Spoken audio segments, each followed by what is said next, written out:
Friends, the last period we have studied our first poem, namely Songs of Happiness.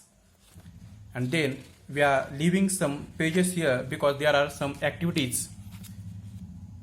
And thinking of the importance of our examination, we are now studying the lesson 1.3,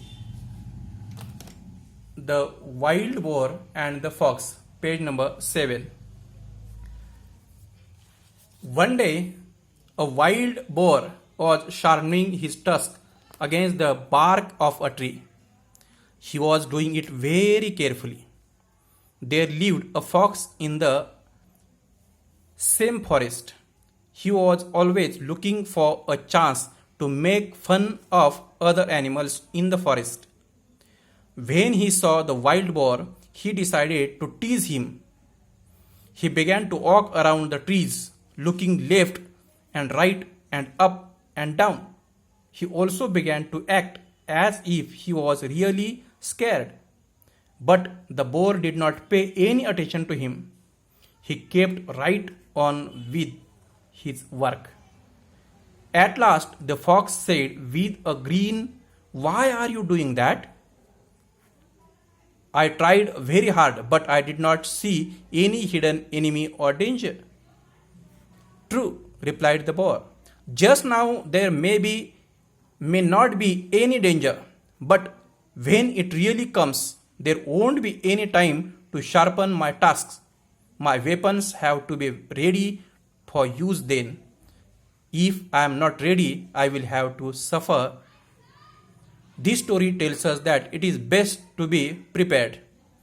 Don't leave things to be done at the last minute.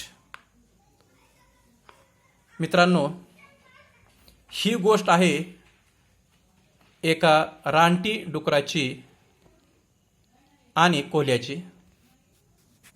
Bore म्हणजेच डुक्कर, त्याला दुसरा समानार्थी शब्द आहे pig. Bore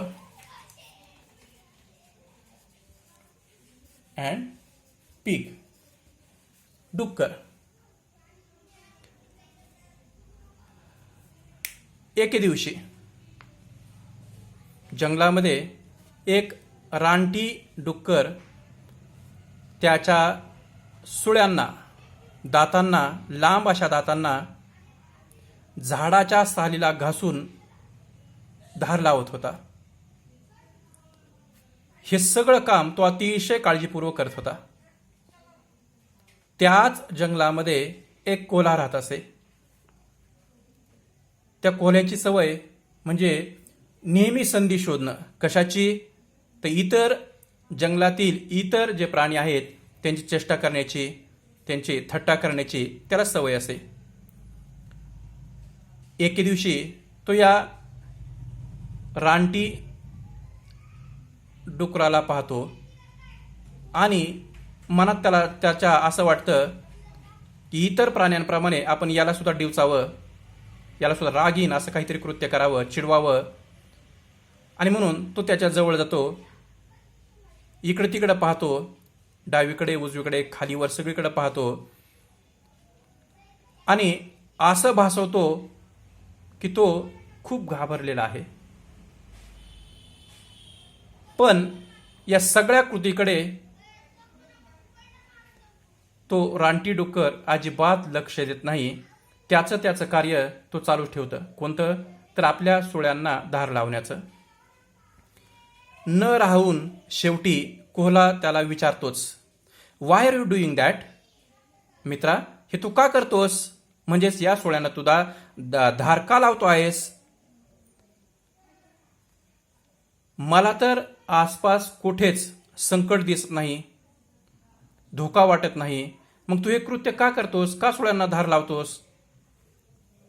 याच्यावर तो रानटी डुक्कर फार मार्मिक असं उत्तर देतो. तो म्हणतो, "खरं मित्रा, तुझं बरोबर आहे अगदी.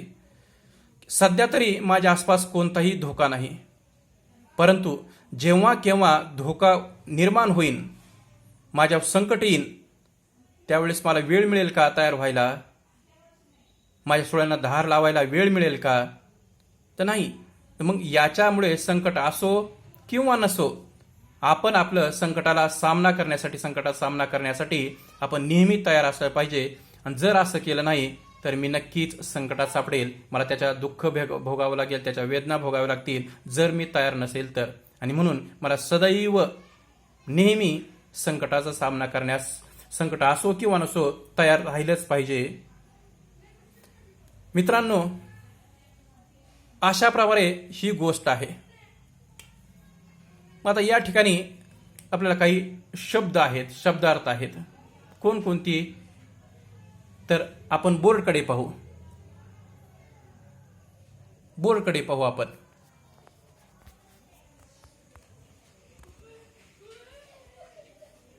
एक शब्द आपण घेतलेला आहे बोर, त्याला समानार्थी शब्द सिनोनिम पिग आहे.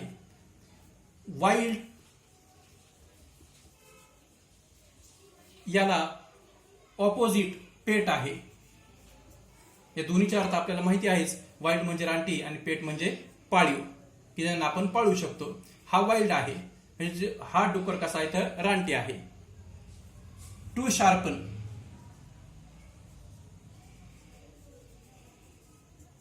म्हणजे धार लावणे, तीक्ष्ण करणे. बार्क साल, झाडाची साल.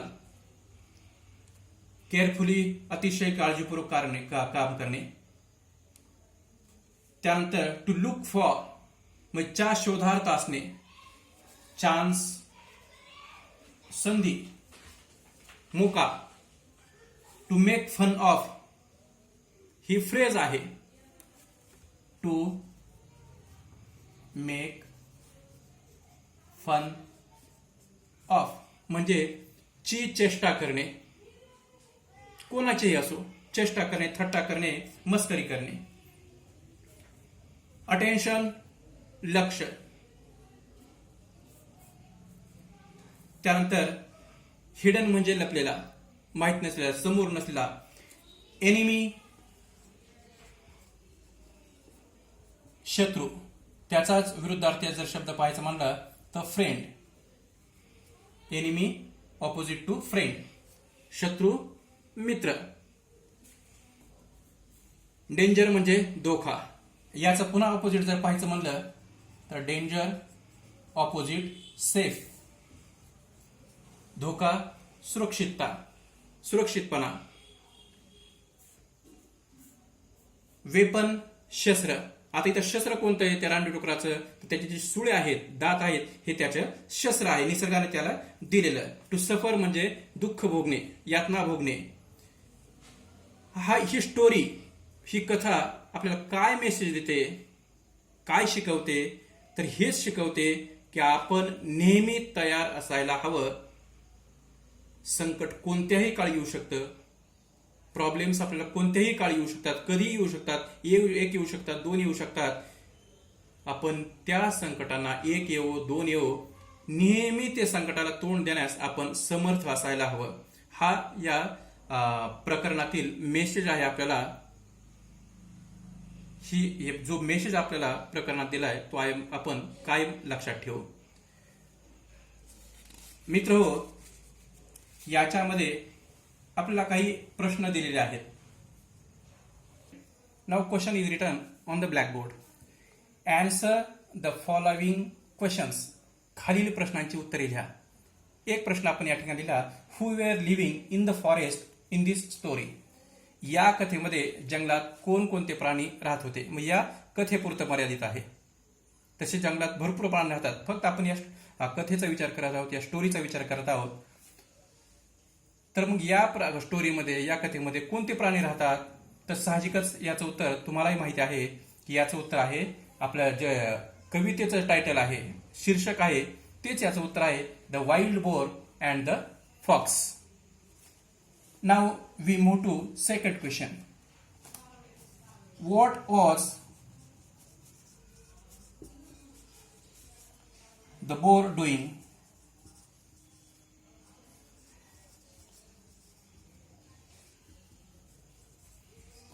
तो रानटी डुक्कर काय करत होता? तर याचं उत्तरही आपल्याला माहिती आहे, A wild boar was sharpening his tusks against the bark of a tree. Third question. How was he doing it?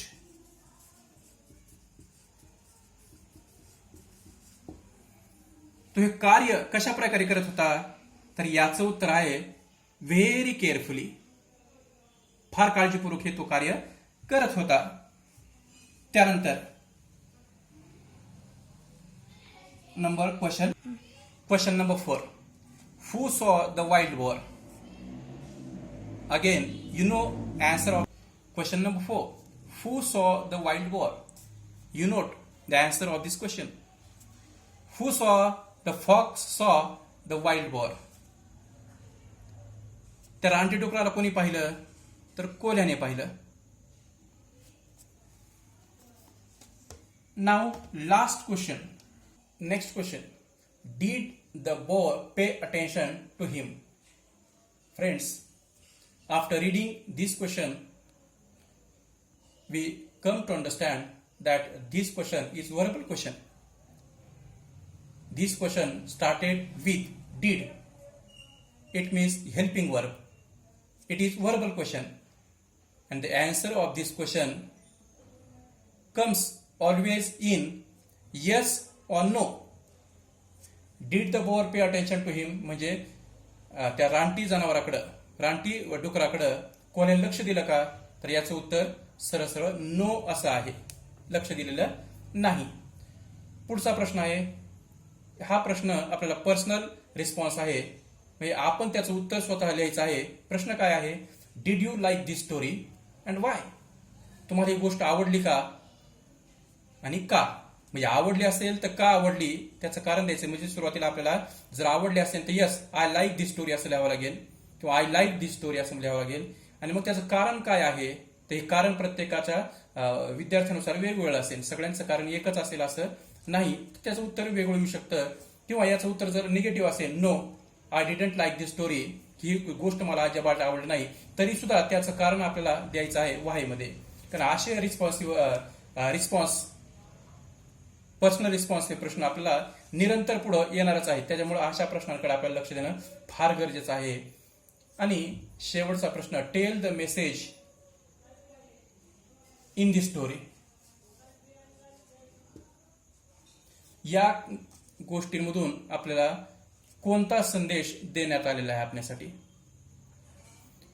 मला आशा आहे की या सर्व प्रश्नांची उत्तरं आपण वहीमध्ये नक्की लिहाल. आजच्या पुरता आपण थांबूया. धन्यवाद.